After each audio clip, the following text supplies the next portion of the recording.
first from Olivardia.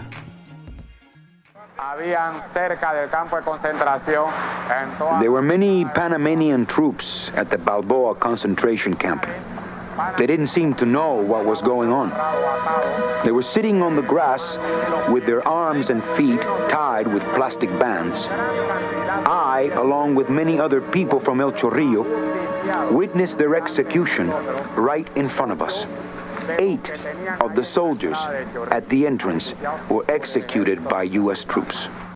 A Spanish news photographer who, in the early moments, was able to get a picture of bodies lined up in the morgue, was subsequently shot under very strange circumstances. There was not a conflict, but according to the reports of colleagues, an American soldier just took aim, and shot him down. What happened in Panama is a hidden horror. Many of the bodies were bulldozed into piles and immolated in the slums where they were collected. Other bodies were left in the garbage chutes of the poor projects in which they died from the shooting, from the artillery, from the machine guns, from the airborne attacks. Others were said to have been pushed into the ocean.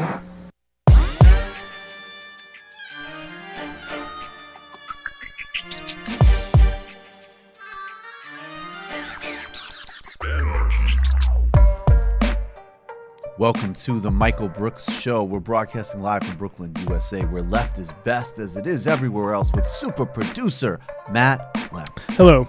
Hello. Chief economist David Griscom. How's it going? How's it going? Everybody's got their own shtick now. Super producer David Slavic roaming the digitosphere in the ever-expanding, ever-growing, ever-aggressive, ever-leftward TMBS universe. On this week's program, Mike Ricine's with us. He's coming in studio. He's the host of the Sit Down with Mike Recine. We're talking about the mafia, scumbag on scumbag violence. Anthony Scaramucci versus David Frum. You're not going to want to miss it. O&A, the legacy of Patrice O'Neill, and what did this radio show have to do with the rise of the alt-right? Plus, in the post-game, we're going to do a list of left-wing podcasts, and he's going to explain which criminal cartel each podcast is. It's the legacy of the assassination of UEP Newton. We've got some sound in both the Fred Hampton.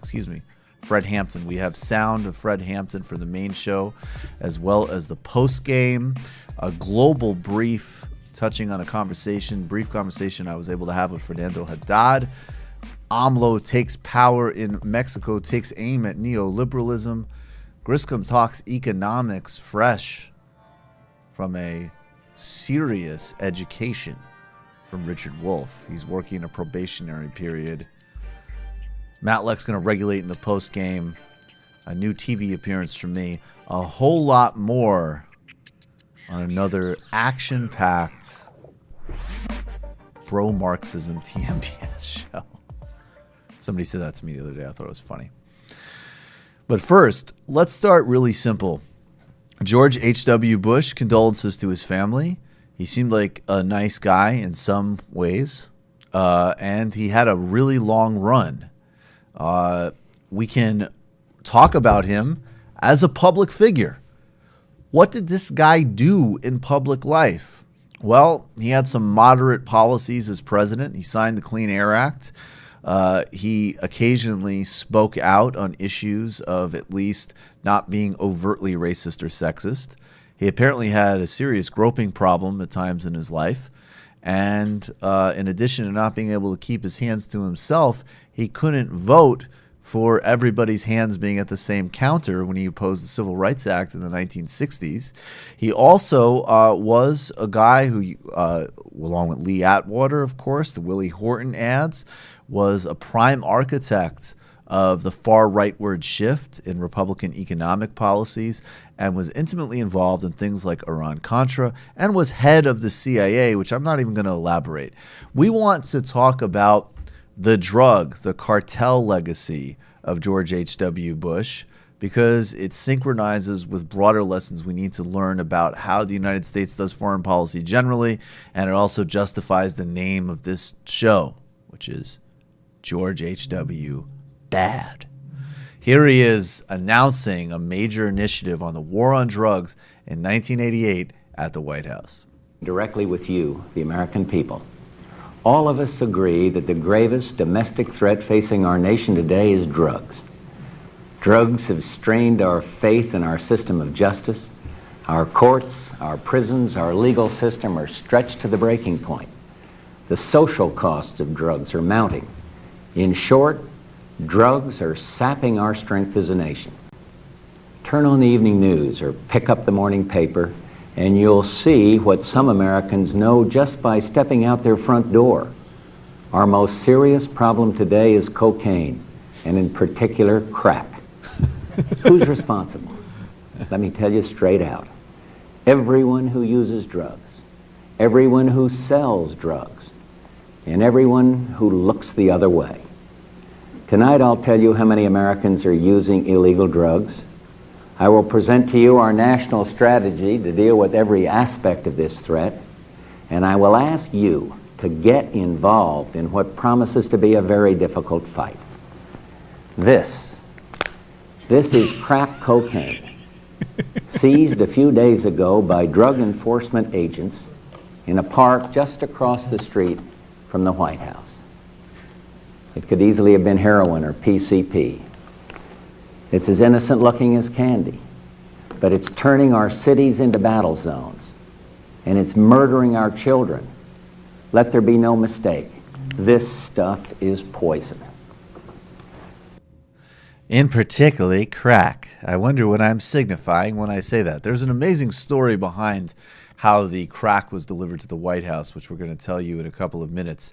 And of course, this overlaps with the cold open involving the invasion of Panama. But let's focus on a historical pattern and quote-unquote looking the other way. Going back to the 1960s and 1970s, when the United States was complicit and the CIA was complicit with in Vietnam and Laos with right-wing paramilitaries who were also heroin traffickers, there has always been an overlap between the sort of covert U.S. foreign policy and people involved in the drug trade, particularly in the 1980s as well, of course, but also in Afghanistan and Mexico today. In 1980s, in the George H.W. Bush era, the United States partnered with the Contras. The Contras were a far-right Nicaraguan paramilitary that were fighting the democratic uprising of the Sandinistas. They were known for murder, rape, torturing, and killing even nuns in a Catholic country, and rampant human rights abuses. Abuses so rampant that the United States Congress, under Democratic leadership, actually cut off funds for them, which people within the Reagan administration found a clever workaround with the brainchild of Oliver North, which was illegally sell weapons to the Iranians and funnel the profits through drug cartel banks back to the Nicaraguan Contras. This is something that would certainly implicate or involve the vice president's office. Of course, we don't know all of the facts of the case because all of the major players in Iran-Contra were pardoned when George H.W. Bush became president in a massive upholding of norms, which of course are under threat by Donald Trump. Now, in addition to that, Panama was supported by the United States.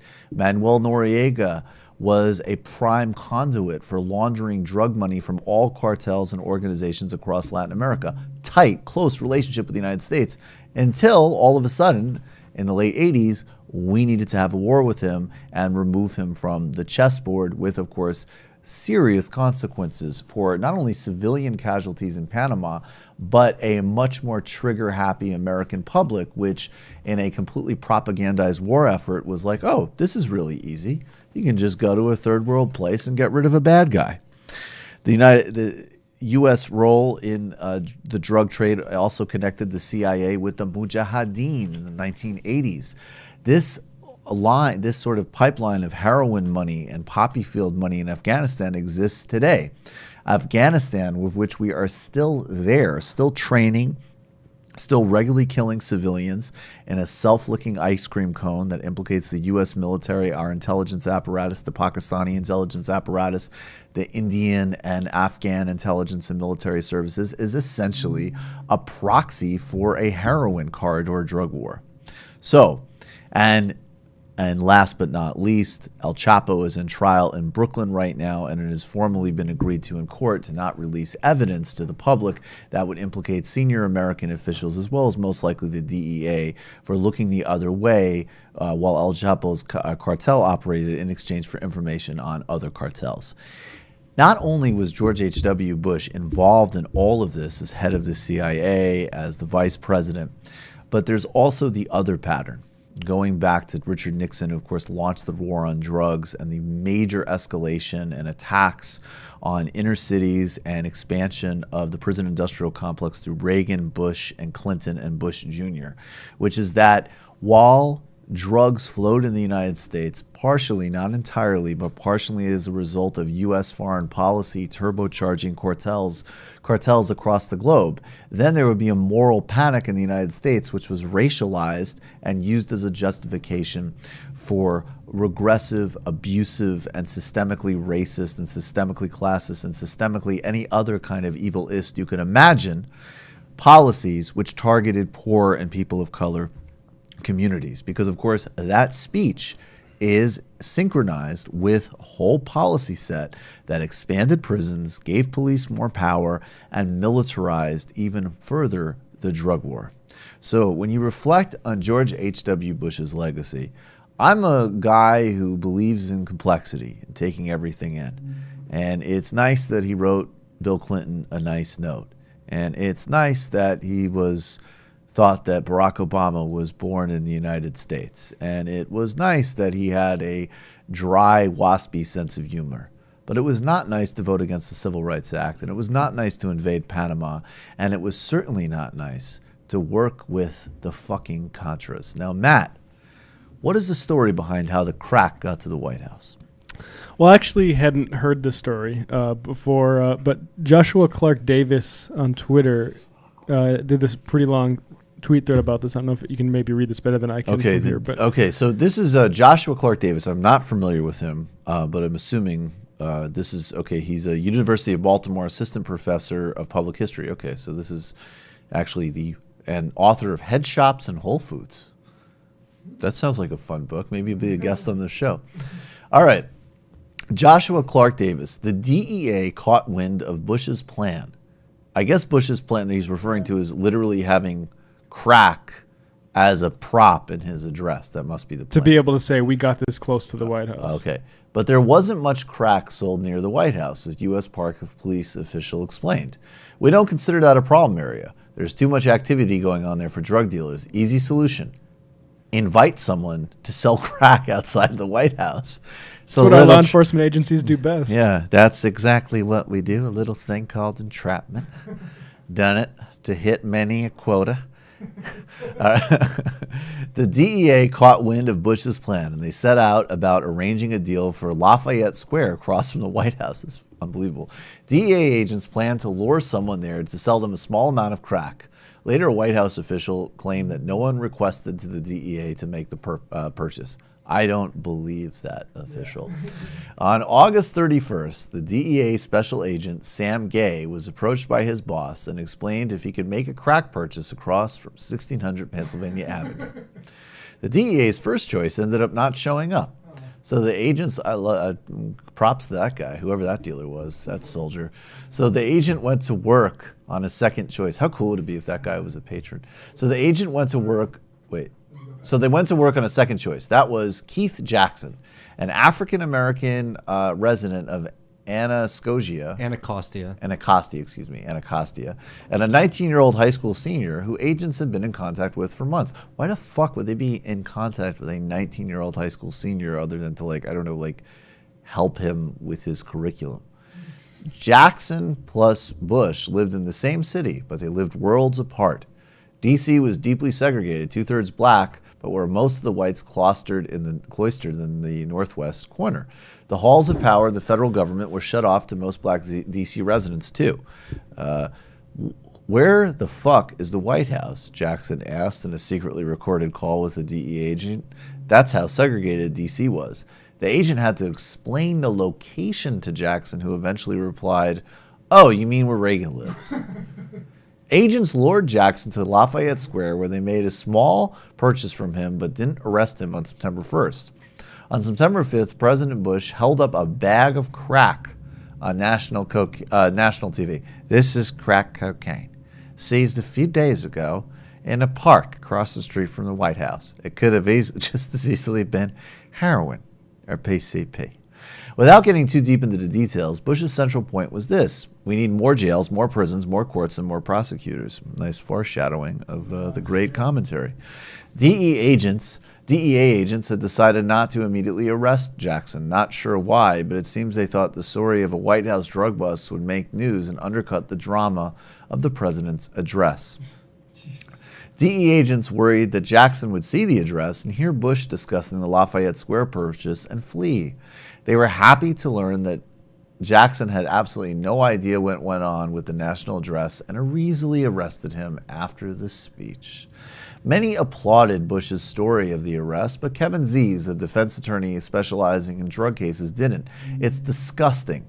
The situation is not bad enough that they have to create a false situation. It's the government creating a hoax so they can rev up their war effort. War on terrorism, look up almost all FBI terrorism cases post-September 11th. Keith Jackson was charged and then tried two times his senior year, once in December 1989 and again in January 1990, both times ending up in hung juries. Prosecutors tried him a third time and got a conviction in September 1990. That's great. At his sentencing, U.S. District Judge Stanley Sporkin told Jackson, who had no prior criminal record, that he regretted having to impose the sentence of 2 years without parole. Of 10 years without parole. At the same time, Sporkin urged Jackson, 19, to ask Bush for a commutation. Wow.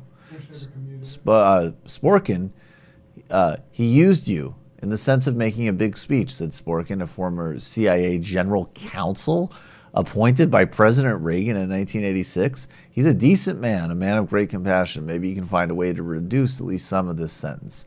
Sporkin apparently thought that 10 years was too harsh, but regretted, I've got to follow the law. Congress had recently passed a new mandatory minimum law as part of the new anti-drug abuse of 1988. Bush never commuted the sentence. According to one historian, Jackson served almost 8 years for the sale in 4 different prisons before being released in 1998. So, H.W. Bush. George. Yeah, there you go. R.A.P. to a real soldier for civility. Not only that, but just keeping on the crack cocaine part of the story. A lot of the CIA Contra cocaine that was coming into the United States, they tracked it and found that it was flooding the streets of L.A. Totally. So when you hear all these right-wingers like Reagan and Bush talking about the crisis of drugs in the United States, don't forget that that was very much spurred on by CIA programs to fund right-wing militias in Central America. And then they double tap. Let's so do they got the to terrorize. illegal. They got to terrorize 2 communities. They got to terrorize leftists in Central America and black people in the United States. That's exactly right. And go back to the illicit history. We unlocked it for people, but it's a great example of illicit histories you get on this. Anthony LaPay and I on the history of mega cartels in the CIA, and specifically Freeway Ricky Ross. Like, that's a true story. He was a mid-level LA coke dealer. He literally got some guy named Blandon, I think his name was, from Nicaragua, who gave him the most premium and affordable cocaine connection imaginable. And at some days, I believe he was clearing $1 million a day. That's the CIA Contra connection. And there's no conspiracy about it. If you're funding right-wing groups and you need people who have liquidity and arms, who has that? And who almost always shares an interest in propping up owners, feudal societies, and local power structures, cartels. And this is one of these things that is so frustrating to talk to a lot of even liberals about, is they talk always about these rogue agents. But don't forget that Bush was the head, the director of the CIA. Dude. These people knew what was going on, were very involved in these activities. Without a doubt. There's no question. And I'm sure that they justified it as a necessary evil and then focused on what they would claim would be the moral failings of their own flip for a racist attack in the United States. It's obscene. And drug policies today, now it's fashionable for everybody to say that we need to have reform, but people across this country, of course, disproportionately black and brown, but across all demographics of essentially the non-wealthy, are still horrifically over-sentenced across the board. And by over-sentenced, I mean sentenced at all. It's disgusting. All right. Let's go pretty quickly here to the shout-out because we got to talk about Fred Hampton. Get to the shout-out. Creepy. Shout-out. Maybe it isn't time for a full edition of that song. Fred Hampton was assassinated, I believe, 46 years ago today. He was only 21 years old.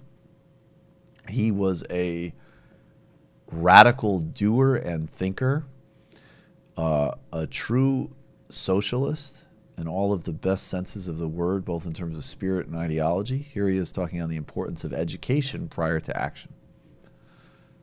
That's come out of social action thing. You know, you set that up, bro. I mean, we can't put everything on one piece of paper. What about this bank? Credit union? Mm-hmm. Credit union. Credit union, my brother. Is a bank. Are you hip to credit unions? It is a bank. Yeah, you go and borrow money? Yeah, it's a bank. It's a bank. Owned by the people. Run for the people. And by the people.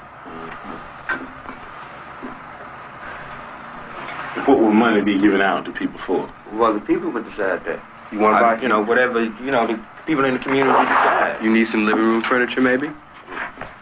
You need a car, maybe? See, the thing is with me, you dig, I need to know some more about it. I wish you had some more literature about the educational thing here. Because, you dig, as far as we're concerned in the struggle, the way we look at struggle is that this depends on the educational thing, you dig. Because this depends on the education. Well, the whole thing. No, but in the end, this does. You can form this with no education. You can form this. No, not the way we're talking about forming it. You know, right. We're talking about forming it right. You know, it's not on the paper. We didn't write it on the paper. You form it right with no education. No. Let me give you an example. Jomo Kenyatta formed the excellent revolution with no education. And on the day of the end thing, Jomo told the motherfucker, said, well, you know, you can educate, hate the enemy, but I'm your brother. I'll help you lead the revolution. Now I'm more oppression. Another example, Papa Doc in Haiti. Papa Doc in Haiti hated everything white. Man, you couldn't put this white paper in front of Papa Doc's face. But he moved all the white people out and he took over and be oppressed. He did, because of no education. And the people that had been educated, they just said that we don't hate the motherfucking white people, we hate the oppressor, whether he be white, black, brown, or yellow. So we got to know the educational program to find out what it's going to be in the finale. A lot of people, Jomo Kenyatta is called never a revolutionary, but an ex-revolutionary. So is Papa Doc. They brought on a successful revolution. That thing in the Mao's was a bitch. Bantu freedom fighters, all that kind of action. But what we're saying is that it's the end. That you don't judge Castro now. You can't do it. Nobody in this room could judge whether Castro's going to be a revolutionary or not. You know what I mean? We're talking about things, you know what I mean, with China, the People's Republic, and even at the stage they're in now, talking about even going on further into a communistic state. That's what we're talking about. That was a revolutionary. So we got to understand here the educational program that you have to be able to figure out whether it will go on the right lines where the people will end up in a situation where they can be able to really control themselves. You understand what I'm saying? With no education, the people that take this local foundation and start stealing money because they won't be really educated to why it's a people's thing anyway. You understand what I'm saying? With no education, you have neo-colonialism instead of colonialism, like you got in Africa now, like you got in Haiti. So what we're talking about is there has to be educational program. That's very important. As a matter of fact, it's so important for us that a person has to go through 6 weeks of our political education before he can consider himself a member of the party, able to even run down ideology for the party.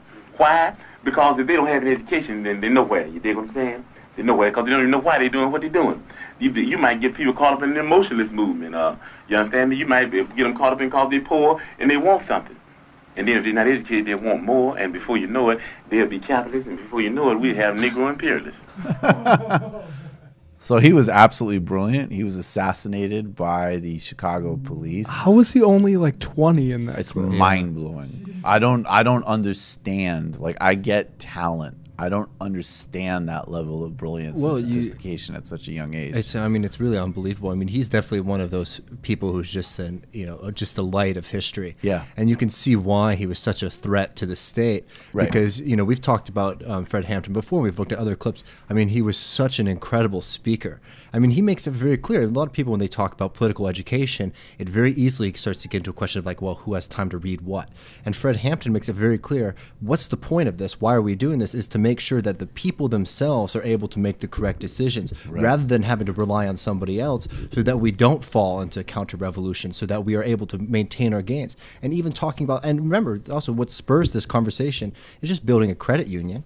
They're not talking about like anything major revolutionary activity, but he's saying, well, what's the point? Why is this a radical activity? Where's the education in this? How does this fit? And the fact, by the way, in his time period, because we can historicize and look at other leaders from that time, and frankly have a lot of sympathy for even like the bad calls that they made about leaders that turned out to be atrocious.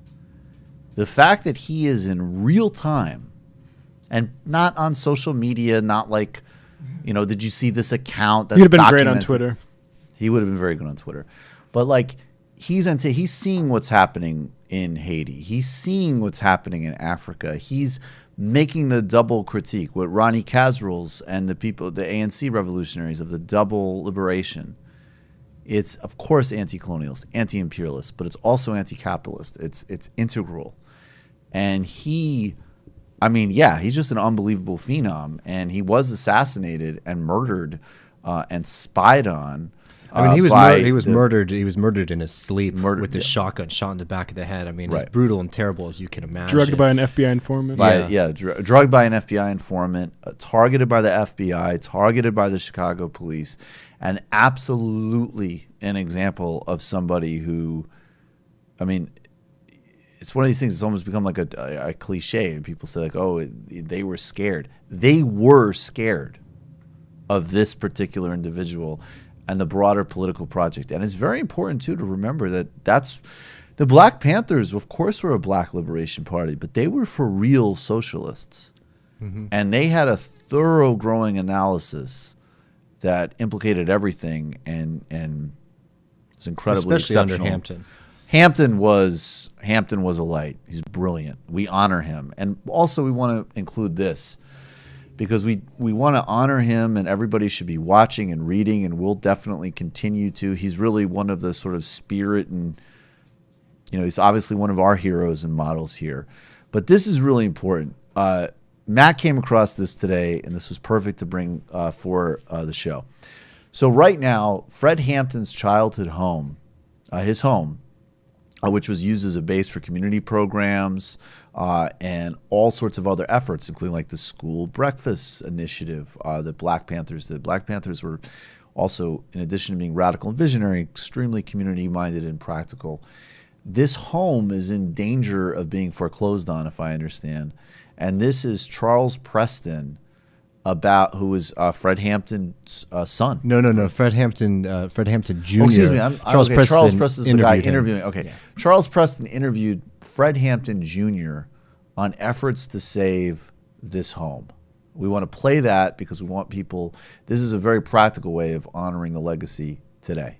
In fact, part of our campaign, we in fact part of our campaign to say the Hampton House is to call the contradiction on those who become black when it's beneficial and play Panther when it's profitable, and claim to be the Cubs when it's comfortable. You know what I'm saying? This is the reality. I mean, on one hand, people say, well, it's good that Beyonce dresses up like the Panthers on Super Bowl. People say it's good that Fiasco got an album, a song called Chairman Fred's Speeches. But it's good that Kaepernick, you know what I'm saying, throwing a leather jacket and say somebody, reference to Chairman Fred Hampton. However, we're dealing with tangible, concrete contradictions. I mean, It's not some sort of just thought in our head. These banksters, they come to foreclose his home. And this is a part of a war on our legacy and our people. Other people, other communities, they hold people accountable. Whether it be entertainers, the athletes, they say, no, we need tangible support. And you see these entertainers, they can go, when they do stuff for the ruling class, for the state, they do actual benefits. You know what I'm saying? They come through and do, they don't say, Okay, they don't stop. just dress All right, up. yeah, so you get the flavor. This is incredibly important. He's absolutely right to say this. I'm a big Colin Kaepernick fan, but I do have to say I would love to have heard Fred Hampton's critique of the Nike campaign.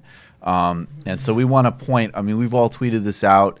This is @_Charles Preston, Fred Hampton Jr. Let's look more into that. It's and a really there's a important thing. GoFundMe to support. Yeah, there's a so I'm going to put GoFundMe. that in the show notes. Okay, and, perfect. Let's check the all tweet go too. support and keep that happening. All right, we've got to get to, we're going to do a little global brief and then do a pitch, and then Griscom, and then the inimitable, the esteemed, the very funny Mike Recine. All right, we don't have, I guess, we don't have global brief music yet. So we're going to start by talking about AMLO, Andres Lopez Obrador, who has become, who was inaugurated over the weekend as the president of Mexico. We have a brief clip that we're going to play from Al Jazeera English. It will be about 20 seconds. I gave you a time code on this. All right, yeah. He got straight to the point. 30 years of free trade policies and growing privatization were out. The neoliberal policies have been a disaster, a calamity for the country. And a cleanup would begin. If you ask me to explain one phrase, the plan of the government, I'll say, wipe out corruption and impunity. He says the money saved from cleaning up graft will furnish new social programs. Okay, and I just want to quote here from, this is a book that AMLO released in Mexico. It's called A New Hope for Mexico, and it was translated for the UK and Commonwealth Press and by Orr Books in the United States. And this was published in the Jacobin with, of course, Crew, Bhaskar Sunkar's magazine. Everybody should be reading and subscribing to the Jacobin. In terms of our collective well-being, this is AMLO. In terms of our collective well-being, the politics of pillage have been an unmitigated disaster. In economic and social affairs, we've been regressing instead of moving forward. This is hardly surprising. The model itself, and this is speaking of neoliberalism, the model itself is designed to favor a small minority of corrupt politicians and white-collar criminals. The model does not seek to meet the needs of the people or to avoid violence and conflict. It seeks to neither govern openly nor honestly. It seeks to monopolize the bureaucratic apparatus and transfer public goods to private hands, making claims that this will somehow bring about prosperity. The result, monstrous economic and social inequality. So, and he goes on. As in any case, there is never going to be successful left governance without a highly mobilized base, and there's also going to need to be a global synchronization of governments and movements. So the task ahead is very hard. The literal politics of him taking on the types of corruption networks in Mexico and how they implicate all of the ruling class there, as well as U.S. foreign policy and drug cartels, are quite literally potentially extremely dangerous. But he is a light right now in this situation and a counterbalance to an emerging far-right neo-fascist core, which will now be led by Bolsonaro and backed, of course, by the Trump regime in Latin America. So we'll continue to watch and follow AMLO closely. Now we're going to throw this up on screen for a second. I tweeted this out the other day.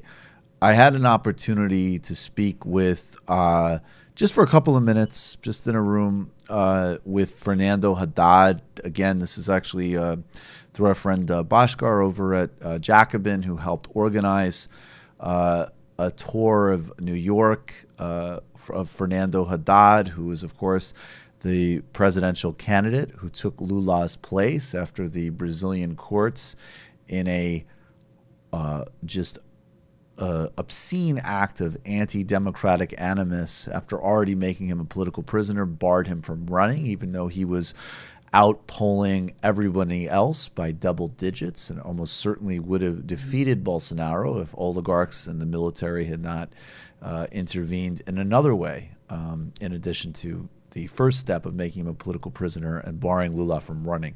Fernando Haddad actually spoke on how Brazil fit into a broader collapse of neoliberalism as well. He was both simultaneously very willing to acknowledge the failings of the Workers' Party to take on some of those more structural efforts that they needed to make when they were in power, but also was very realistic and thorough about the risks and the limits they faced. And he asked, humbly and very sincerely, we gotta keep calling our representatives on this, literally. Everybody inside the Democratic Party needs to be speaking on the rights situation in Brazil. Another little across the board, because there's going to be a full-scale attack on every category of people there. And part of the reason that Lula as a political prisoner is so important is because it's the same reason that the hit squad that assassinated Marielle Franco and killed her and her driver, there's still been no arrests in that case. And that's almost certainly part of the same right-wing nexus of the police state, of narco gangs, and of the right that are taking over Brazil. One young woman, Afro-Brazilian woman, spoke to Haddad, and she said, Marielle was a lesbian, a black woman from the favelas. They murdered her. Lula was a metal worker, came from poverty, and lifted us. They put him in jail. And these are both real and symbolic examples of the elimination strategy of the Brazilian regime under Bolsonaro, and of course with the active support of all of Western finance and capital, the endorsement of the Wall Street Journal, Financial Times saying that AMLO is a greater threat to democracy than Bolsonaro, the just sort of deranged moral grotesqueness of these people in full light. Lula matters, though, because in addition to him, Judge Sergio Moro, who is the judge who ran Lava Jato and put Lula in prison, is now the justice minister of Bolsonaro. He has already started talking about targeting other PT leaders, including Fernando Haddad, and just yesterday announced to the country, guess where his next major site of corruption that he sees in Brazil that he's going to plan on attacking with his justice ministry. Does anybody have any guesses? Labor unions? Labor unions. That is the next major site of quote-unquote corruption that a far-right fascistic con man who is feted across the United States and Europe by either naive idiot liberals who don't understand politics or outright brutal fascists who want a regime that will totally strip Brazil of all of its resources, as well as all other countries in the developing and emerging world. So please, solidarity for that. And also in line with a very good effort of the Sanders Institute to launch a Progressive International. Yet another reason why, if you have any kind of actual progressive politics, and he runs, there's just no debate about who you support in the 2020 primary. Obviously, it's got to be Bernie Sanders. All right. Guys, we got a little beat for the pitch?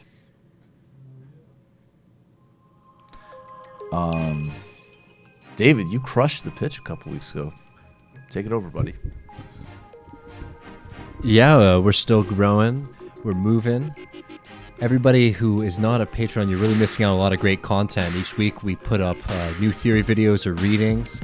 We do illicit histories where we really take a deep dive into the great histories, stories, theoretical arguments, and important things to note for the left. We're right around around 1,700 or so. We're at 1726, I think. But I would say we were up. This always happens on Patreon. So we were up to about 1,700, 668 or something. And so there's always a fall off, and mostly it's because people don't. You got to update your card information. You got to make sure everything's up to date, because that just helps us know what we're dealing with in terms of like planning and stuff. So please make sure everything's up to date. When we get to that 2,000 level, not only will we do the horrible food bucket challenge, but we actually are thinking of some other things that might be a little bit more fun, a little bit more forgiving. But, hurry up and get there because I've been cutting big time for this food challenge. That's right. So yeah, I'm getting hungry. Yeah, it's time. It's time. And I've been taking a lot of weird herbal supplements. Patreon.com/TMBS, Patreon.com/TMBS. And if you're here and you haven't yet, click subscribe on our YouTube channel. If you haven't done it on iTunes, and even if you are a patron, of course, if you're a patron, you don't have to do anything else. But if you haven't yet, and it's easy, subscribe on iTunes as well. Maybe throw us a little ranking or a review, because that helps get more eyeballs and more ears exposed to the show. Also, if you like our YouTube channel, YouTube doesn't really want to monetize us, so you should probably throw us a few bucks on Patreon. You really should. If you're watching it on YouTube, they are not. They are. If I was Dave Rubin, I would be whining about this. You might notice ads, but every like for instance, the last live show we did, there is ads on it, but they all go to the AP because we played an AP clip of Trump. They are being absolutely ruthless. Yeah, we're making the fucking AP money. So definitely, if you're just watching this, come throw us a few bucks on Patreon. And let's talk about this. February 1st, the motherfucking Bell House. I'm not gonna lie. Like, look, these tickets are going super fast. The agent that helped set the thing up is actually surprised because this is like the lulled period. I guess the way these things usually work is out of the gate they go really fast, then it slows down, and then it spikes up again in the last couple of weeks. But we're not as fast as we were in the beginning, but we're still at a fairly steady clip. So I would get your tickets quickly. Alona Minkowski is going to be there. Bhaskar Sunkar is going to be there. Trevor Beaulieu is going to be there. We're going to have sketches. We're going to have audience participation. Mike Recine might even write a sketch video for us. And I want to say, actually, I don't know if we're going to do this on the show, but soon we're going to be doing a new segment on this show regularly where the team and myself pick a PragerU video and debunk the motherfucker. That's going to be a new regular feature of TMBS. We're going to have an incredible time at the Bell House on February 1st, and we'd really love to see you there. Do we have that up on screen, Matt? I mean, it's really simple. Obviously, if you just go to either the Bell House website or if you just put Michael Brooks Show, Bell House in Google, it'll come right up. Go get your tickets. Stat. And we will see you Friday, February 1st, 2019. And if this goes well, let me just put it this way. People from other parts of the country, even people from other parts of the world have said, hey, when is there going to be a show in Portland? When is there going to be a show in Chicago? When is there going to be a show in fucking Dublin? Well, this is the first step to it. Us hitting the road. All right, folks. Thank you so much. Patreon.com/TMBS. Michael Brooks Show at Bell House. I think we do a decent job with those pitches. Of selling them, conveying the importance, but making it fairly entertaining. I'm not quite at the point yet. I'm glad that you're selling, global revolutionary socialism and not brain pills right now, to be honest. I feel a lot better about it. But there is, it's a root. It's from India. And what it will do is it increases the human capacity for empathy. All right, guys. So now what we got to do, and then we're going to take a brief break after we do this. But of course, David, are you chastened? Do you feel? How was the encounter with Richard Wolff? By the way, Mike Recine has a Richard Wolff impression that he's going to do for us. Richard Wolff is like our new favorite person around here. Him and Harvey K are definitely they are like the father figures of the show in a very good way. Grandpa figures. I looked the bull right in the eyes. My heart didn't skip a beat. I don't know about that. You looked a little sweaty, buddy. I'm feeling strong, invigorated, ready to go. He handled you with a lot of kindness, I thought. I didn't realize how big I was the thing, because he's used to seeing me sit down. That was a big moment for him. Wow. You still want to keep this going, huh? He'll fuck you up. All right, David, the GEM system, the Griscom Economic Minute. Yeah, so I just want to prepare everybody, because if you haven't seen already, today was a pretty rough day on the market. My portfolio got hammered. How's your portfolio doing, Michael? Michael only invests in dirty oil right now. He's a real cynical Marxist. I only do if it's not petrochemical related. Don't talk to me. But yes, there's a massive sell-off today. The Dow Jones, last I checked, was down around 800 points. I mean, it was a really significant drop. And this was across a vast majority of industry, so it wasn't really targeted in one area. Only utilities stayed positive and barely. The biggest folks hit were the tech, industry, finance, and banking. They were hit especially hard today. So tomorrow, I believe they're doing a national day of mourning, so the market will be closed. But you know, this was a national day of mourning for what? For our friend, our favorite drug dealer. Get the fuck out of here! Are you serious? No work. Yeah, that should be a national. I'd be fine if they give workers capitalist ethics, by the way. Oh well, workers' holiday. Yeah, like give them a workers' holiday or something like that. No, it's like these fucking assholes on the market. They get the day off at Wall Street. I mean, I'm with that, but I mean, where's the capitalist? That like, I feel like we're like. I would be like a motivational speaker, like you lazy pricks. We're having sell-offs. Who cares? Some old guy died. Get to work. But he was 95 years old. Yeah, he sucked. And he sucked. Well, yeah. He spent the last couple of years of his life pretending to be a corpse so he could grope his fucking nurse. And selling, all right, selling Jesus socks Christ. to weirdo freaks. And selling socks to weirdo freaks.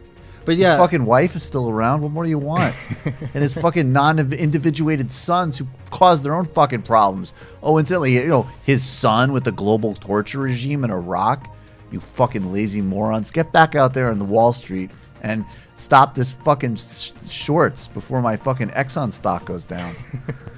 So, you know, so this is one of those things which, like, we've heard all years, this, you know, good year for stocks, bad year for stocks. I mean, it's pretty much neutral at this point because most of the gains have just really been knocked out. And I just wanted to talk about a couple things. You know, we've talked about the yield curve inversion, and that's something that did happen yesterday. We had the 3 and 5 year yield curve inversion, and that was something that hasn't happened since before the last recession.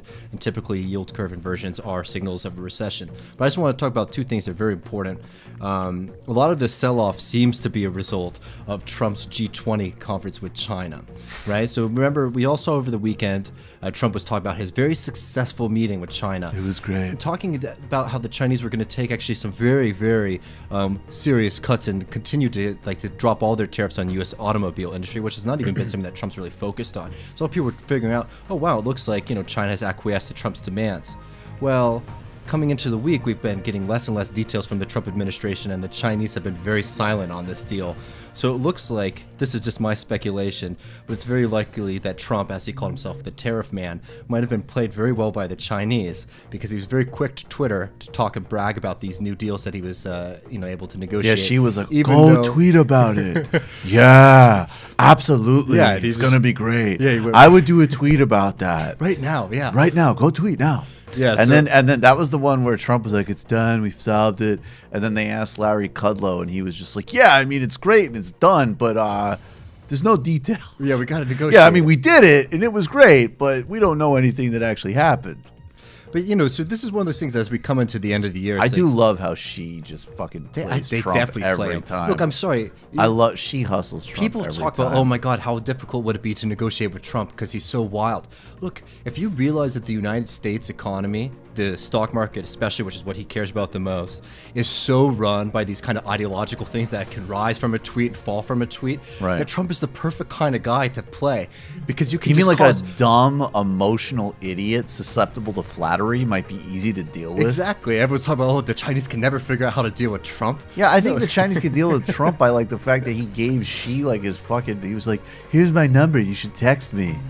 Like it was like the only difficulty that the Chinese have in figuring out how to deal with Trump is how to translate his like bizarre private telephone conversations. Like, it is good, but in a certain sense, it's bad. How do we make that into Mandarin? They fire all of their English translators. They're like, this sounds like a kindergartner. It's like, no, that's literally what he said. The only difficulty is translating his fucking verbiage. But just to give this, you know, story a little bit of more of a bent for the folks like us, these working class people, and what matters to us. You know, we talk a lot about the economy and how speculative the United States economy is. When we talk about the market gains, the growth in the United States, it's mainly has been in technology and innovative sectors. What that really has meant, think about all the new technology, new companies that you're thinking about. These are just new ways for major corporations to come in, mainly backed by finance, to come in and seek more rents. So we look at these new companies that they're the Uber of laundry. Right. They're the Uber of toothbrushes. They're like the Uber of grocery delivery. Services that have existed for decades, right? So we're not really seeing as much innovation in the United States market as we're just finding clever ways for people who already have a shitload of money to be able to take money from all of the other industries that they don't already own. You know, and it's something that we really need to pay a lot of attention to, because we've seen an entire U.S. economy that has come out of this recession and has been pretty much grown on the advent of cheap money, tax cuts, and asset inflation through stock buybacks, right? We haven't seen any real growth. We haven't seen any real wage increases for the American working class. And as we're starting to see people freaking out on Wall Street, those folks start worrying about another downturn, another recession coming. You know, we will really see how much of the foundation of the United States economy has been built on sand. This is what you get when the entire United States company is just 15 companies, and those companies don't make shit, and they employ 20,000 guys who, you know, just code or something like that, right? I mean, we're in for some rocky times. Yeah, I don't doubt it. Incredible unsung success.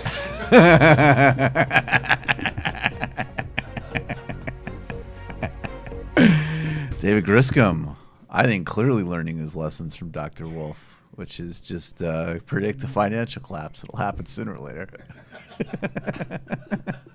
It's not a bad play. All right, we're going to take a brief break, and then we're going to be back with Mike Recine. Very funny guy, very smart guy, the host of The Sit Down with Mike Recine. We'll be back in about a minute, everybody. Welcome back to the Michael Brooks Show. Joining us now is my new friend. Hell yeah. He's a good man. Mike Recine. He's the host of The Sit Down with Mike Recine, which is a really funny podcast. I've been going through the back catalog, which is pretty rare for me, to be honest. There's a lot of podcasts I like, but I don't usually do back catalog. You've probably seen him. He's a for real working stand-up comic. He's had a half-hour special on Comedy Central. He's written for the VMAs. He's been on Conan. Mike, thanks for being here, man. Thanks for having me. It's a pleasure. It sure is. I really liked how you laughed so hard at that Sam Harris drop. I appreciated that immensely. Yeah, it's like you keep discovering like new things about him that he said that you're like, I didn't know you were going to go there. It's like how whiny. I like how whiny it is, though. It's like all of a sudden we can't talk about Neanderthal DNA anymore. Am I inferior to John von Neumann? I don't think so, and I don't think you think so. What do you? We're gonna actually just do like a whole. We're just gonna do a run list soon where we just basically make fun of. I think we were talking like Sam Harris, Bill Maher, Peter Schiff. I totally have the softest spot for Maher, but he needs to be made fun of, and ridiculed. But let's start with you. Explain, because your show is like a kind of a mafia podcast, and I'm interested in mafia and organized crime stuff. But what is it about? Like, you mentioned scumbag on scumbag violence. Yeah. And the mafia, and why we like that. Could you explain that? Because we got some clips that might... That Owen Benjamin clip to me is amazing when he's talking about Sam Harris. And, you know, like, yeah. And to me, there was something so, like, Sopranos-esque about that, where he really does, like, nail who Sam Harris is. Right. And it sort of takes, I think you said this before, but it takes, like, a scumbag to recognize that. Yes. You know? So is this example of Anthony Scaramucci and David Frum what you're talking about? Yeah, I think so. All right, so let's start with this. This happened about 10 months ago. And I guess we'll go... Yeah, we'll start with this first. So this is about 10 months ago. The Mooch is on Bill Maher's show. I love how you've frozen it in like the most Bill Maher like move. Like, okay. I was telling you the other day. That should be like a painting somewhere. Yeah, that would be like, that should be Bill Maher. That should be, if he gets on the Walk of Fame, that should be his posture. Any high school student do that for a high school project. Paint this. Yeah, still. totally. It's at, what is that, 1047? I told I was saying on Woke Bros the other day, Waz said, Waz like, I'm an atheist, I'm not Black Bill Maher, and I just went on like I was just like, yeah, okay. It's just like such a stupid premise. It's like okay, you sing, you're not Shaka Khan, okay, like, so. This is Bill, but Bill Maher's not the center of this clip. The Mooch is on, and David Frum, I guess, kind of ambushes him. Now, Scaramucci's kind of like my boy a little bit because, when he came on the scene, a lot of people were making fun of him, doing hacky Italian-American jokes, and I feel like as a fellow Paisan, I wanted to defend him a little bit. What's the defense? There's a lot of, snarky, Harvard comedy writers who will do Italian racism because they can get away with it.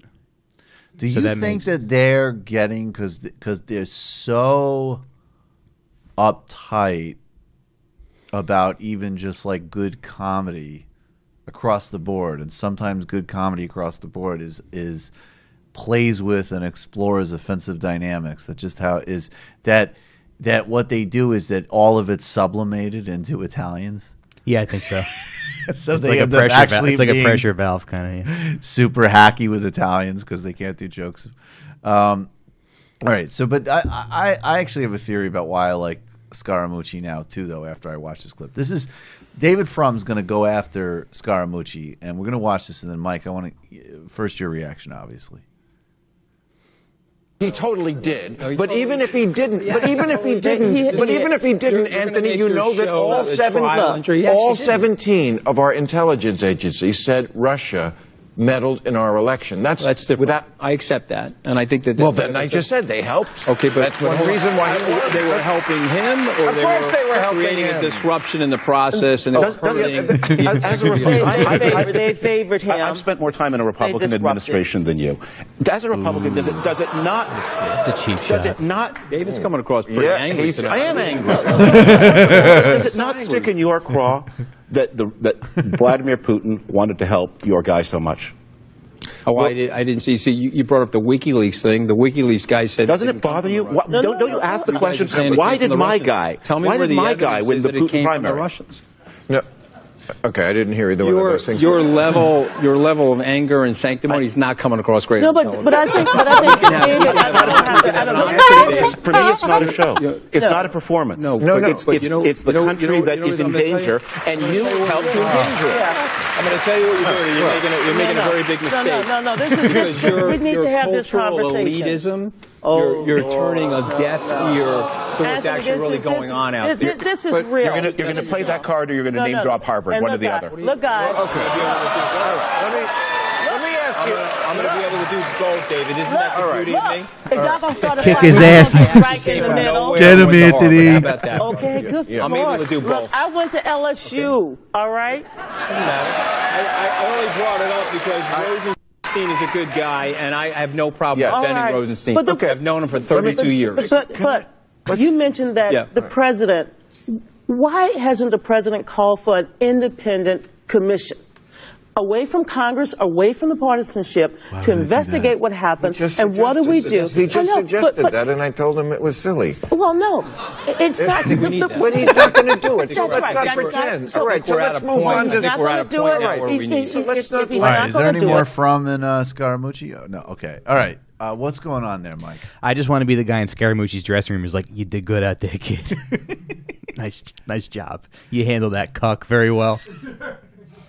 What is it though that makes? All right, well let's get Scaramucci's reaction to this first. Scaramucci told TMZ what was going on.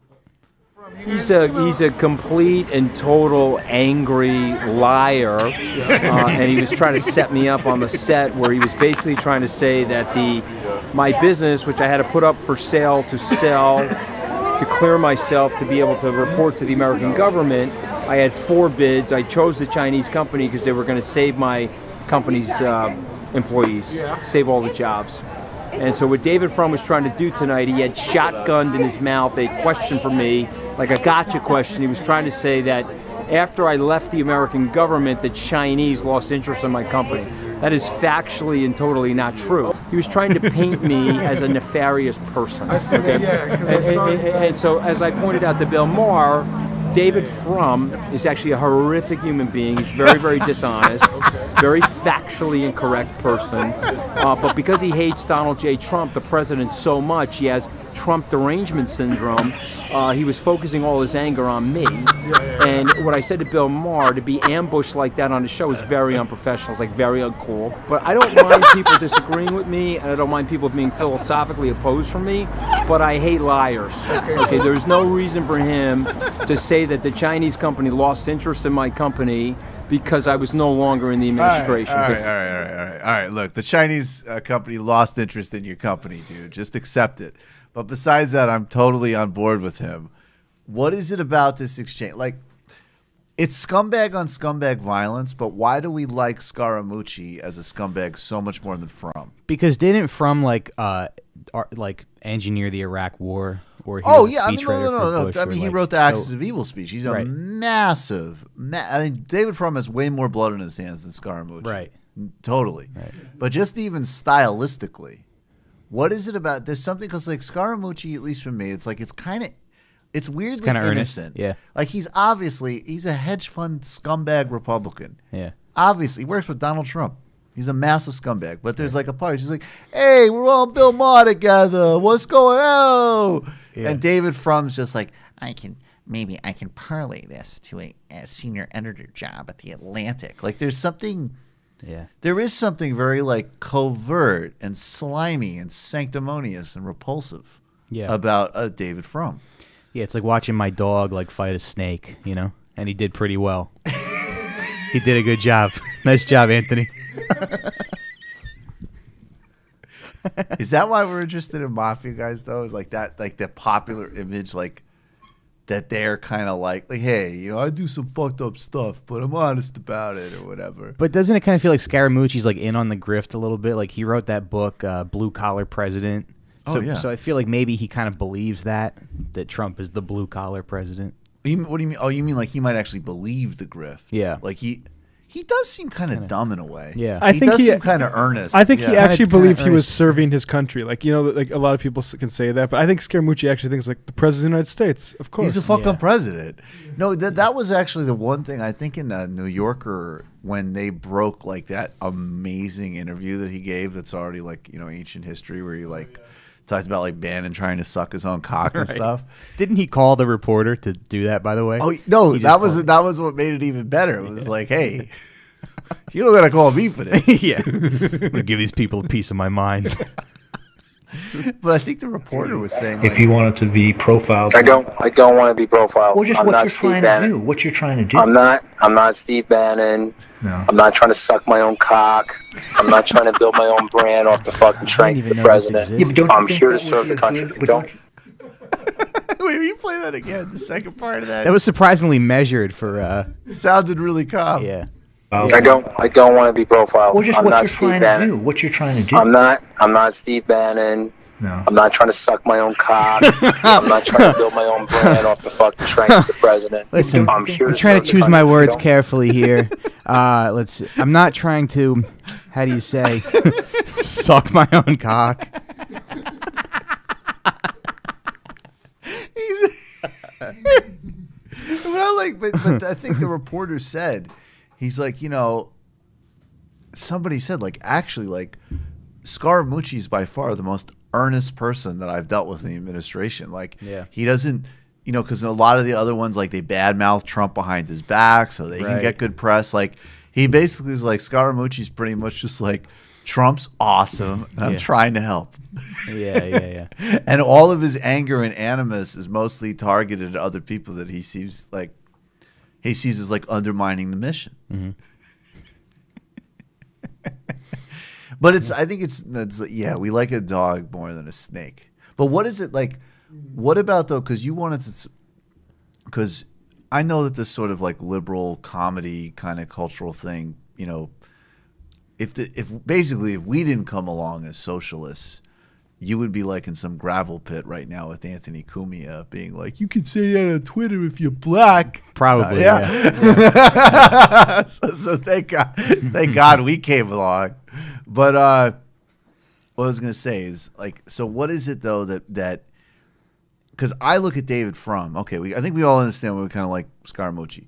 I look at David Frum, and even setting aside, like, there's a substantive reason. Iraq, George Bush, his whole legacy, his whole he's a terrible, it's disgusting. Yeah. But setting all that aside, I look at that clip and the way he's like, this is serious. I've worked at the White House. That got an applause line. Mm-hmm. Who are the fucking people that like that?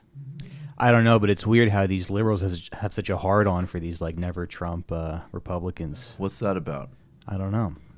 But you I don't feel have like any like comedic theory of that? I mean, honestly, because I can't explain it. It just seems like they're all kind of playing for the same team, and like I don't know. I feel like in the past year I've kind of realized that politics should be a conflict between like the rich and the poor, but Right. it's not. They find ways to, and it seems like all these rich liberals are not really like on our side. you know? Yeah, that is. And I feel like when I want to relate to like my grandparents or like my mom, I try to bring up stuff that liberals are doing and try to find some common ground there. But I don't they're know. pretty. You got a pretty. My grandmother like loves. She's 93. She likes Donald Trump a lot. My mom just kind of doesn't pay attention to anything. The day after Trump got elected, I was in a writer's room in L.A. writing for some show, and everybody just came in like bummed out, and they were like, "Well, the showrunner was like, guys, we'll see what happens. I don't know." And I call my grandmother. I put her on speakerphone, and I go, Mimi. I go, "Congratulations." She goes, "Thank you. We made history. I'm so happy."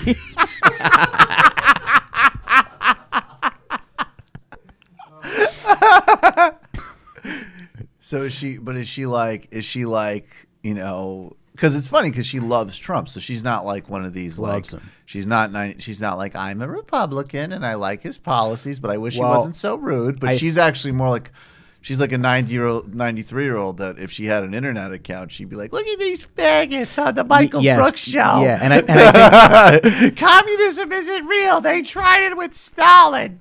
yeah, and I think Donald Trump is kind of. Oh my God, they're such cocks. Yeah, well, Trump has So kind of she's brought like out her that. hatred of like, because now she's like, I hate Paul Ryan, I hate Mitch McConnell, they're a bunch of scumbags, and then I'm like, I'll be like, yeah, have you heard of the term cuck-servative?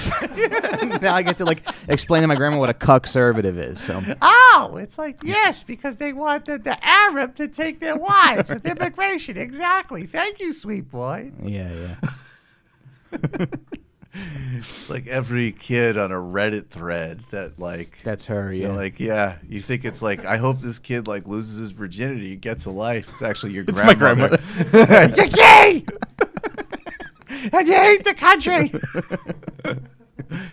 Yeah. Get him, Anthony. She couldn't stand Jeb either. She's like, he's a little baby. He's going, oh, can my mommy come? Can my brother come? She's like, that's true. Yeah. Well, this is why we like that. this is why we liked Trump in 2015. Right.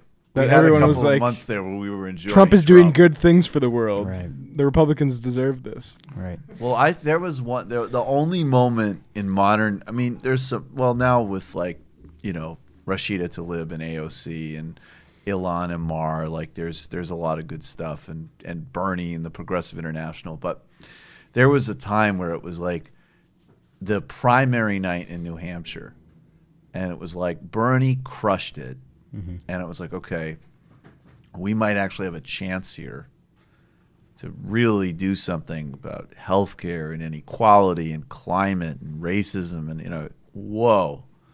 And then on the Republican side, just watching a parade of people be like, well, I think the party will come to its senses. They're just like Trump, just be like, boy, do I love it here. It's great.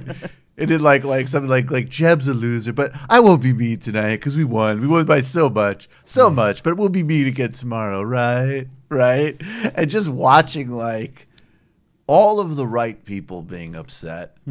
And some of the right people and some of the wrong people, like the really wrong people, being happy. I did see that. Yeah. But there was a little bit of like, wow, the real side of the righteous get a big win, and a major scumbag gets a win, but it's at the expense of like chronic offender scumbags for decades. And he's kind of a funny scumbag. Yeah, I don't know how to describe it. It's almost like if you were in high school and you were getting bullied by like the debate club, and then you just found a guy, like a 30-year-old guy, to like who like sold drugs in the parking lot to like get rid of them for you. But now you have a new problem. Yeah, you know? Yeah. Oh, I like this. Yeah. I think I'll stick around now. Yeah. I'm the king of this school now. His name's Rick. He's like 42. That's the president. Yeah. So, what about? Let's talk about Opie and Anthony for a second, because it's weird. Like I didn't listen to that. I've been contemplating doing an illicit history of that show actually, because I was more of a Howard guy, I guess, and I started listening to Opie and Anthony like in 2013 when it was already off air, because I got into Patrice. So I would just go in these binges of listening to Patrice and Opie and Anthony, and then it was like, oh, they had Louis C.K. and Bill Burr, and they had all these great comics, and because I had just only known like Howard Stern knockoff, and one of those guys is like a fucking deranged racist. That's all I knew about the show, and. Well, he's more than just a deranged racist. He's also a Howard Stern. Does good knockoff. impressions. Yeah. That was good. Yeah. See, I could do some of this comedy shit. He does good impressions. No, that was what I learned on the show, was that there was actually some talent there, which made it more disturbing.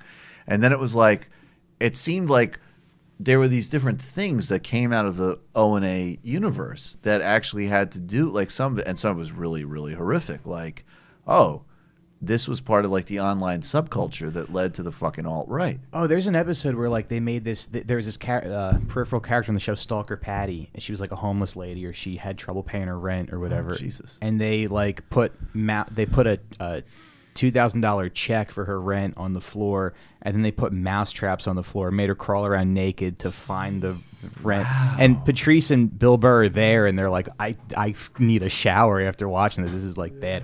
But when you're like a 14-year-old kid, you're like, oh, this is comedy. I want to do this someday.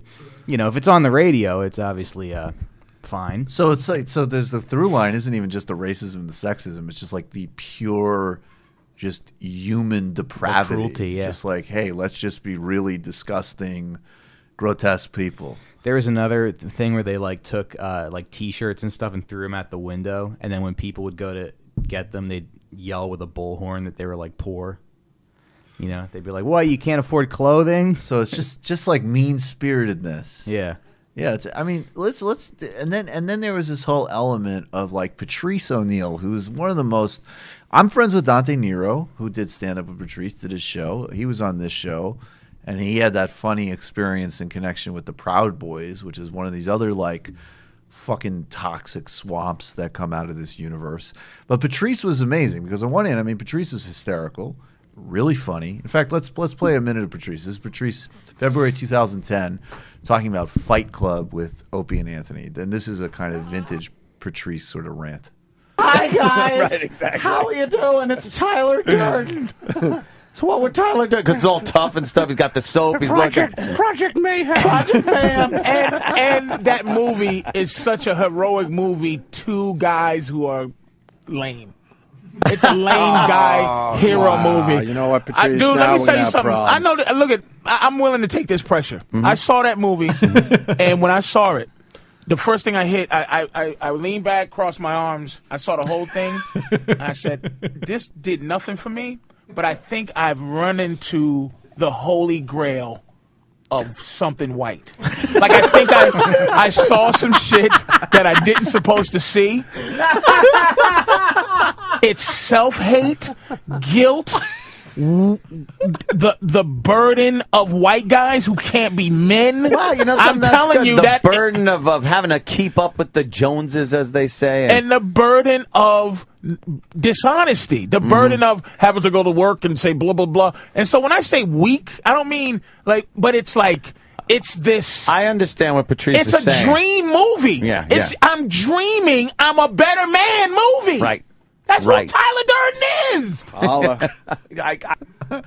So All right, so first talk about how funny he is. He was hysterical. Yeah, I just feel like he was just far and away better than every other comedian. Clearly. He was like smart and insightful, but Yeah. he was smart in a way that like you don't get from reading books. He just had a wisdom about, It's just perceptive. Perceptive. He read everything perfectly. Yeah. And then so on one hand he's there, and he's like this one-man debunk machine. And it's funny because you hear Anthony there. That's the super racist guy. Yeah. They have this great radio report. Mhm. Clearly did great content together. And in some ways, he's there just dealing with this fucking geyser of bigotry and just smacking it all away because he's smarter, funnier, more talented. Yeah. And then on the flip side, Patrice, and I say this as like, I don't just chip this out for everyone. You're a massive misogynist. like an objective misogynist. And so there's this other lane of the show where you could see, which isn't to say he totally had some, absolutely sometimes can be super insightful about that stuff too. Yeah. 100%. But there was absolutely also a misogyny there. He would say super insightful stuff about race, and then he would literally say stuff like, "Women can't be leaders. They're too you can't have that brain running things. They're too emotional." Right. And mean it. Right. Yeah. Right. It was like go from like fucking like from Cornell West to Dice Clay. Yeah. But do you think it's just that this show still lives on. There's still Reddit threads about this show. All of these going pretty different strong. people, which is insane. And there's like, you could see it like, okay, did this comedy on some level, it influenced, especially through the fact that Patrice and Chris Rock and Bill Burr and all these great comics were there. It influenced basically anybody who's at all involved in comedy, which I didn't know. Then there's like this lane in which it clearly, like you have this guy, Anthony's just spewing and attempting to normalize racism in every possible way. Then the fucking alt-right Proud Boys thing, and then also and like the fucking different like racist subcultures and sexist subcultures. Like, why did this thing have such a big pull in like internet subculture? Like, why is that such a thing for people still? Why did the O&A show? Yeah. I don't know. Maybe it's like a throwback to when people thought things were actually funny, because I think the show is objectively funny. And I think Nick DiPaolo is another example where it's like he's a super funny stand-up. He has this bit that I love about To Catch a Predator, where he'll be like, "I'm amazed at how cheap some of these pedophiles are on To Catch a Predator. They show up with like a bag of Subway sandwiches," and he just does a bit about like the sandwiches that pedophiles show up with. He's like, "Is that a 6-inch tuna on wheat? Somebody's getting anal." Ah, yeah. Or I don't know. Maybe I'm paraphrasing, but maybe I'm paraphrasing. But then shockingly, the his stuff that he politics says are terrible. are terrible. Yeah. Yeah, you never would have guessed that from that bit that you just shared with us. All right. Well, people are complicated. No, people are complicated. But well, let's do. Are you gonna bleep that out? That I use that word? No. Okay. No, we're here. We're live. Oh, okay. Yeah, Nice. you can set off all sorts of alarms here, buddy. Yeah. Sam Harris. Mm-hmm. The read of him and the impression, please, because I appreciate that. The first way I heard about your show was somebody tweeted at me and said, "You gotta hear this. This guy made fun of Sam Harris." Oh yeah, yeah. Like I love how because we've been trying to work up a Sam Harris impression in the studio here, and I don't think we've quite nailed it. No, we get slices of it. Yeah. Well, he's pretty easy to do. You just sort of say bigoted stuff, and then you act like you're the victim for saying it. People are coming after me for, I just tweeted that I didn't want to go to Foot Locker and hear thug music, and the usual suspects were demonizing me once again. Why the usual? It's like, now, predictably, Glenn Greenwald, The Guardian, and the entire left smeared me, had this hysterical response. So that's the play. What is another person? Yeah, and the pretentious like music and like I just imagine he's got like some friend who's like a professor that he's calling, and the professor's like, "Sam, please stop calling about skull shape." I have for you. Okay, but I'm just asking a question.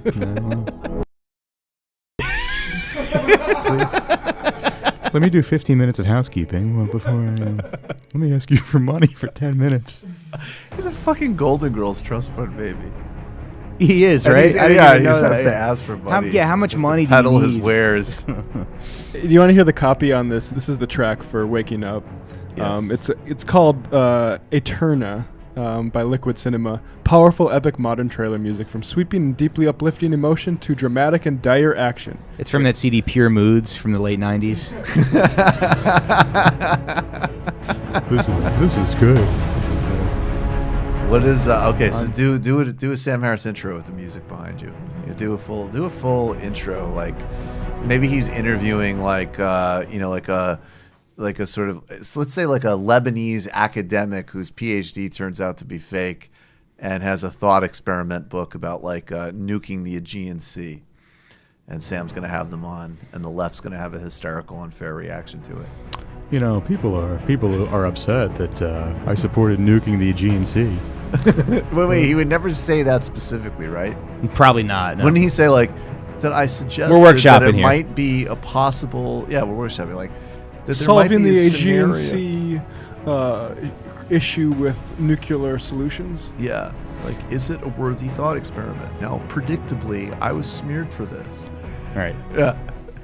I saw him in some interview with Dave Rubin. He was like, I think I'm just inclined to support Israel because if the Palestinians had their weapons, there would be a genocide. But Israel has nukes and they don't use them. Oh, yeah, super sophisticated analysis. Yeah. You have a Dave Rubin impression? Did you? By the way, have you ever met Dave Rubin? No. Okay, because Dave Not on the Rubin's- comedy circuit? Yeah, I was gonna say he was. I think he was like way ahead of my time. Yeah. What do you think of his demographic humor? Like when you go up on stage and you just ask whether people are gay or straight, and that's like your set. Oh yeah. Yeah, That's funny. Have you seen that? Yeah. What's your Dave Rubin impression? The Ben Shapiro thing was really funny when he was like, "Oh, that's really interesting. So you wouldn't come to my gay wedding? Oh, that's fine. You would protest my anniversary party. Yeah. I mean, that's fine. We're really getting into some interesting topics here, Dave. Ben." Talks like a South Park character. He does. No, that was a great one. That was when like Shapiro was straight up sitting across from him. Yeah. And there was like a split second because Dave is like, oh, we play it. Let's just play it. But if you could tell, there's like a split second where Dave's like, okay, Dave's a pretty dumb guy. Yeah. And he's very cynical. He's like bullying him. Shapiro's like bullying him. And but it's like it registers for 1 second. Like, oh, I used to have, like when I was on like the Young Turks as an example, I had friends who would come over my house because they weren't bigoted against me because I'm gay. And this little guy legitimately thinks I'm a second-class citizen. Whoa. And then he just was like, yeah, but there's money to be made. Or whatever. That's interesting. You would stand on my house with a bullhorn and tell me I'm going to hell at my anniversary. All right, let's play this. And you're looking to build a family anyway, then I think that these are issues where building on a bad foundation is a bad move. So so if you wouldn't bake me a cake, that's okay. And now, because it's 50-50, I can't bake you a cake, which David's an incredible chef, and he would have done it kosher, the whole thing, man. Yeah, now I feel bad. He would have done it for you. You got me this close. Putting that aside, you can't have David's kosher cake now. If we were having an anniversary party, Shapiro would bake him a cake, but he'd make it with like Splenda or something. Just make him a cake that he would go through the effort of making him a shitty cake. Anniversary party, would you come? If I was inviting, you can't have David's kosher cake now. If we were having an anniversary party, would you come? If I was inviting all the crew that we all know, and we were just an anniversary party, just having a party, and I'll even throw in some kosher food for you to make sure you don't have to bring your own. Joe Rogan's Instagram. Now this is a gay anniversary party, baby. Hell yeah. Kosher food for you to make sure you don't have to bring your own food. You know, honestly, I'd have to think about it. I'd have to think about it in the same way. So that's interesting to me. Yeah, that's this is it. Pause it. Well, that's where he's like literally like, oh, whoa, like even I'm registering that you're a straight up bigot. And now he just powers through. Let's go. Not really, because again, it's if you're a religious person, and again, take it from the religious perspective. From the religious perspective, the question is, are you glorifying something that you think is sinful? Yeah. So if it's a party for something that you think was originally sinful, can you participate in that? So from a religious point of view, that's an actual serious moral question. Yeah. Would I go out to dinner with you? The answer is yes, right? Because that's not actually like, let's celebrate something that I feel that you're doing is sinful. But I'd have to think about that one. And I'm being perfectly honest, like, I'm trying to be as straightforward as possible on this. I want you to. So it's see, that's so interesting to me because it's like if I threw a regular party, we were just having a party at my house, and all the guys. But that's right for a gay wedding cake also, right? Like I bake you a cake that had nothing to do with a gay wedding, right? And I would go to a party with you that has nothing to do with gay marriage. Would you bake me a regular cake? Could I just have a Thursday cake? cake? Sure, I'd give you a cake. Well, why the hell not? I mean, my baking sucks. I'll just buy you one. I want a shittily baked Shapiro cake, and then I'm gonna write. Then once I get it here, I can do whatever I want with it. Piece of crap. I mean, it's not gonna be good, but it's. But all right, I can't take the banter. So yeah, I mean, who the fuck is watching this? But yeah, that was, you can see him, like you can see the hurt. Yeah, you know. Yeah, that you can pick up on the hurt. Yeah, it's like when Phil Leotardo's brother gets killed in Sopranos. Like he's such a piece of garbage, but you kind of feel bad for him because he's like he couldn't even speak his last words. Yeah. Phil Leotardo, is that the one that they call the Shah of Iran? Yeah. I love that. I love that their insult. Their name for Phil Leotardo is the Shah of Iran. Like, yeah, gotta go to Brooklyn, meet with the Shah of Iran. Like, it's like shorthand for asshole. Yeah, and then it's really funny when Uncle Junior calls Carmine fish lips. He goes, you want to talk to fish lips? I like Uncle Junior because Uncle Junior is so insecure and so like gets in his own way all the time, but then he's kind of actually like a very savvy old bastard. Like when he's not acting out of his insecurity, he's actually pretty effective. Right. I like how they wrote that character. Me too. But there's that scene where he gives Tony advice, and he's like, "Who says being a boss is easy? You steer the ship the best way you know how." And it's like he has this, and that's all after Junior has tried to kill him and everything like that. Yeah, he's But tried they to have kill. this, like, Like I together. think he tried to kill him. Then he had like borderline. Was it because he's going senile? But he did shoot Tony in the gut. Yeah. And then he's just like, kid, it's a hard job. Yeah. Got this your nice back. family moment together. Yeah. The best line in The Sopranos, if we're doing that, is the end of whatever spoilers. I mean, but yeah, we don't respect spoilers on this show. But in the end in one of the last episodes of season 1, after like everything's come to a head with like the mafia war and his uncle and everything, and he's sitting with his wife. And he's just like, therapy and cunnilingus. That's how we got here. Yeah. And it's great because it's a great writing tell because it's like, actually, that is literally true. Mm-hmm. Those were the two instigating And your events. uncle warned you about it. Yeah. I'm actually working my way through Sopranos on Friday nights.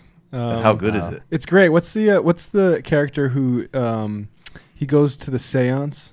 Yeah, Paulie Walnuts. Paul, yeah, and then he gets pissed at his priest for not protecting him well enough from the spirit world. My favorite Paulie Walnuts scene. Paulie Walnuts, he's such a fucking moron. My favorite Paulie. I want to know your favorite scene. My favorite Paulie Walnuts scene is he's driving literally like a silver Cadillac. They probably gave him vanity plates. Like he couldn't be more ridiculous. He's got like the literal like raccoon hair structure where like the dye job is just like straight on top and it's totally gray on the side, and he's driving and he's listening to like The Art of War, right? I think one of them's The Art of War, but I think this one is like some type of like self-improvement hypnosis tape. It's like, you lead the situation. This room is yours. And he's got this like dumb smile on his face. Like he's just like driving. He's just like, yeah, I'm fucking learning how to be a more effective leader. And then he goes and he sees like, because also it's really great at showing like this is not Narcos. This is like, I want $100 from your like lawn mowing route, right? And so he sees a lawn crew that doesn't belong, and he just like gets out of the car, like I think like throws a guy off of a ladder. He hits just the like guy with the shovel. Yeah, he hits the guy with the shovel falls out of the tree. And the guy falls out of the tree, right? And it's just like, and it's like the way they shoot it is it's like this horrifying thing that this despicable thing was like. It was like his version of like, I just listened to a motivation tape and I'm going to be proactive. And then he puts the lawnmower in his trunk and he can't close the trunk and he just drives off with it. And then they're having the sit down afterwards and he goes, That guy jumped out of the tree and come at me with the chainsaw. I got a right to defend myself. I got a right to defend myself, Tone. That's what he says. He goes, I got a right to defend myself, Tone. What's your favorite Paulie Walnut scene? Probably that one. I mean, but that The thing, one with I the don't wanna priest is really good too, though. When he's and also the other one where he goes to like a seance to try to protect himself from a cat. Yeah, because he thinks like the cat's like an omen for death. Yeah. And he has like they had some really good they really like doing that with him, that like some type of like the sociopathic tendency to like believe in like superstitious nonsense. Right. Like it's really funny because he's literally probably the worst guy in the show. Arguably, he's just like a total. Yeah, he might be. He's a serial killer. He's a fucking moron. And he did that thing. I don't want to spoil it for Matt, but he did that thing in season 5 that made me like hate him for the whole show at the beginning of season 5. Oh yeah, in Atlantic City. No, he's a piece of shit. He's a piece of shit. He's a total piece of shit. But so clearly there's like this storehouse. The show is really good at being like, obviously all of these guys are super unhealthy and anxious and have like cortisol running through their body because they're doing stuff that you're just literally not supposed to do. Like that, almost like pre-morally. Like human beings are not designed to operate like this, and they could get killed at any minute. They could go to jail at any moment. And so all these things, and so like Tony's kind of funny because his mediation is like, well, no, I'm just I'm just a fucking frustrated suburban dad, and I go to therapy. But like Paulie Walnut's one is all like, that fucking cat's bad luck. The spirit world, Tone.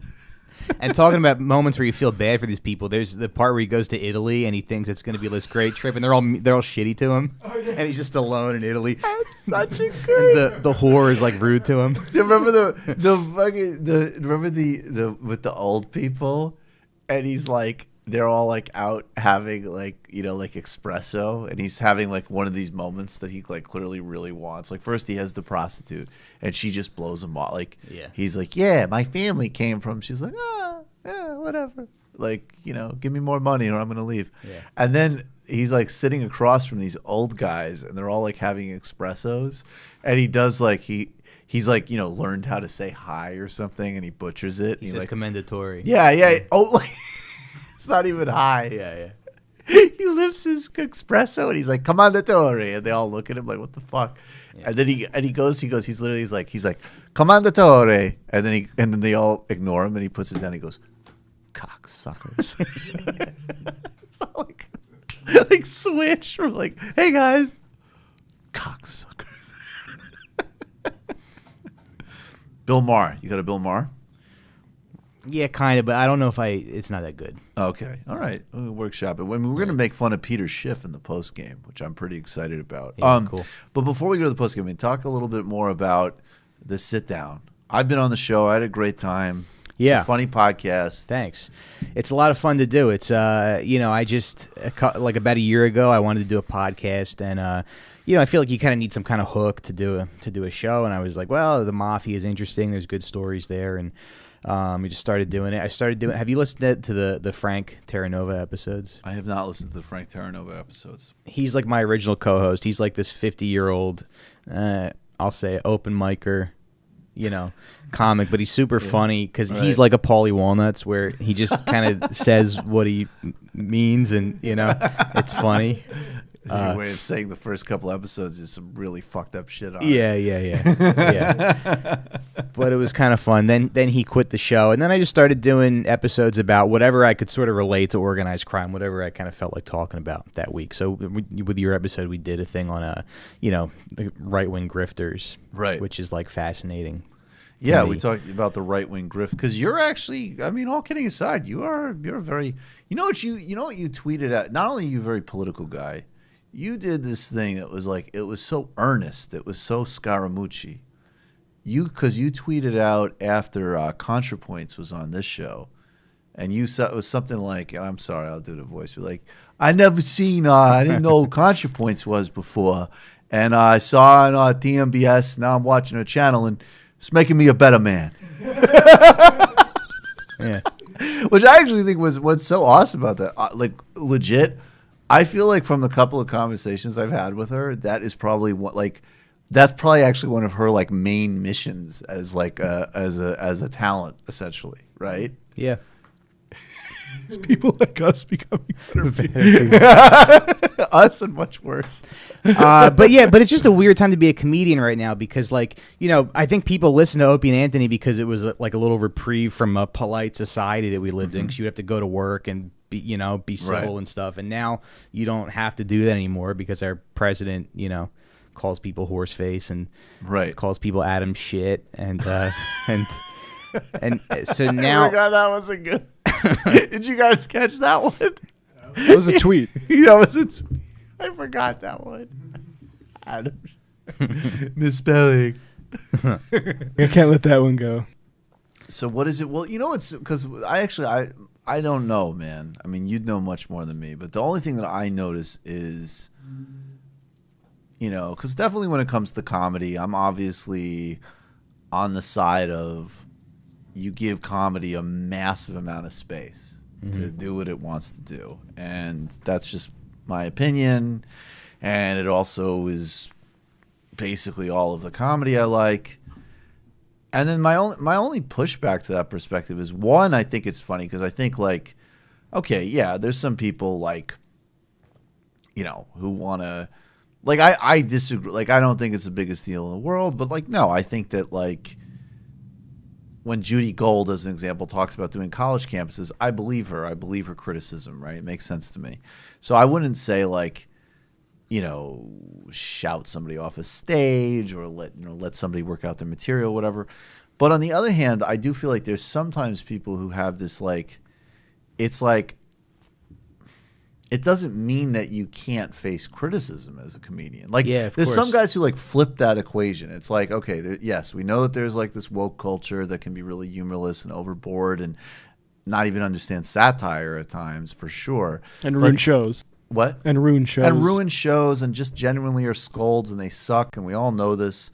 And then there's also, like, sometimes people go at comedians with a criticism and they're not saying the show should be canceled. They're not like, they're just saying, like, hey, man, I have a problem, like, or I don't see it this way or whatever.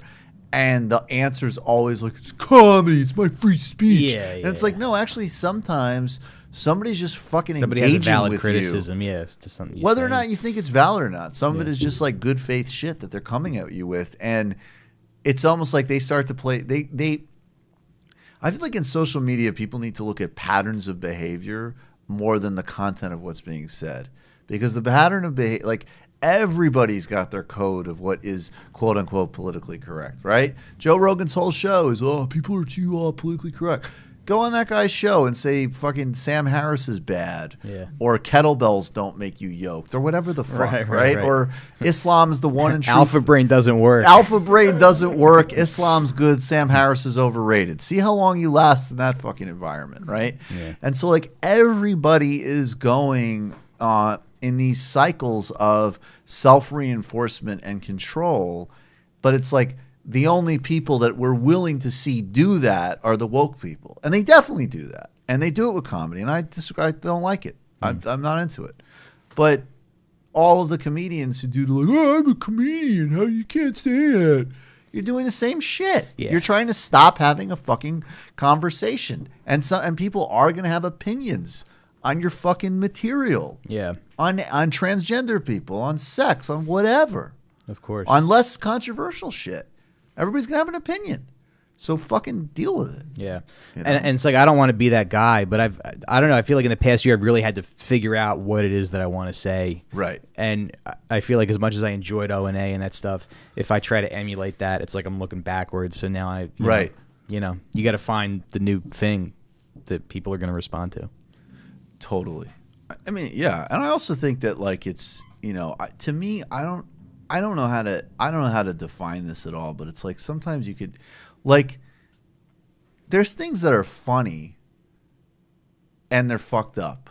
And that's like the hardest thing, I think, for people on every side of the equation. Because there are things like with O&A that I've definitely heard and laughed at. Like, yeah, that's funny. It's actually disgusting. It's making us worse as human beings. Yeah. And some people want to do, like,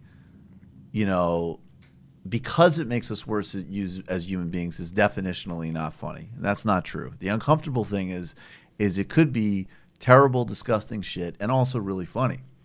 But then on the other hand, there's also this is, oh, it's funny, so there can't be any conversation. And what I feel like gets lost in it, though, is like there's undoubtedly some people, like I would say Dave Chappelle mostly.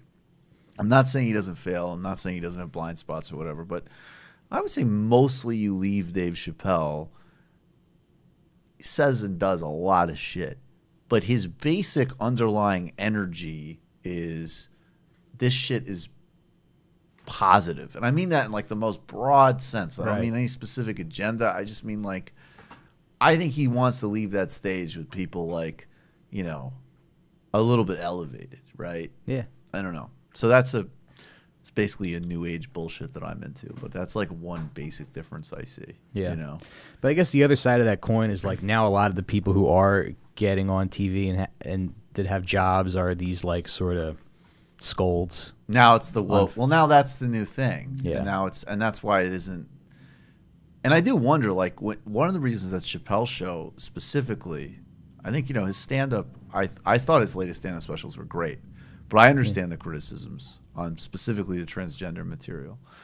And I think they were valid. We've talked about them on this show.